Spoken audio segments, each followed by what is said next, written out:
Hi friends, இப்போ நம்ம மகாநதி பார்க்க போகிற மகாநதியில் நம்ம பசுபதி இருக்காரே உரண்டை இழுத்துட்டு இருக்காரு. யார் வீட்டுக்கு வந்து காவேரி வீட்டுக்கு வந்து உரண்டை இழுத்துட்டு இருக்காரு. இங்கே பக்கம் பக்கமாக பேசிகிட்டு இருக்காரு. 2 நாளில் எப்படி வந்தேன்னு தானே நினச்சி பார்த்துட்டு இருக்கீங்க. நான் அப்படி தான் வருவேன். இப்போ சொல்லுவியே நீ என்ன நஸ்மா பண்ணுவேன் இப்படி எத்தனை தடவை சொல்லியிருப்பேன். இப்போ பற்றி என்ன வேறு லெவலில் வந்து நிற்கிறேன். பாட்டிக்கிட்ட உரண்டை இழுத்துட்டு இருக்காரு. நாளைக்கு சாவப்போகிற கிளவிக்கிட்ட ஏன் இப்படி உரண்டை இழுக்கிற அப்படிங்கிற மாதிரி ஆச்சு.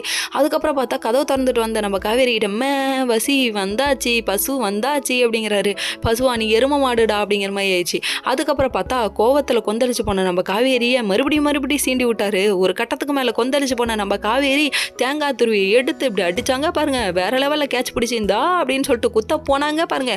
குத்துறான்னு சொல்லிட்டு ரியாக்ஷன் வேற மாதிரி இருந்து நம்ம பசுபதிக்கு குத்துவாங்களா குத்த மாட்டாங்களா நம்மளும் வெயிட் பண்ணி பார்த்துட்டு இருந்தோம். என்னடா நடக்கும் அப்படின்னு சொல்லி பார்த்தா ராகினி பிடிச்சதுனால இவங்க விட்டுட்டாங்களாமா, இல்லட்டினா மட்டும் குத்தி இருப்ப அப்படிங்கிற மாதிரி ஆச்சு. அதுக்கப்புறம் பார்த்தா இவங்க பக்கமாக பேச ஆரம்பிச்சிட்டாங்க.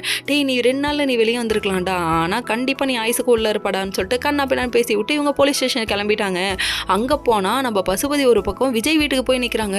அச்சோ வந்துட்டான் பாட்டி ஒரு பக்கம் கிடுகிடுங்குது.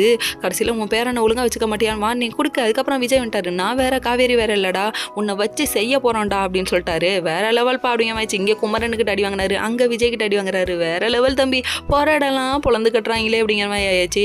அதுக்கப்புறம் நம்ம காவேரி போய் போலீஸ் ஸ்டேஷனில் ஒரு அலப்பறை பண்ண கடைசியில் வந்துட்டு இல்லைம்மா அவங்களுக்கு வந்து ப்ரூஃப் ஆதாரம் வந்து கரெக்டாக சிக்கிருச்சுன்னா இவர் வந்து 10 வருஷம் ஜெயில் தண்டனை தான் இல்லைன்னு சொல்ல, அது வரையும் ஜாமீனில் வெளியே தான் விட்டாகணும் அப்படின்றாங்க.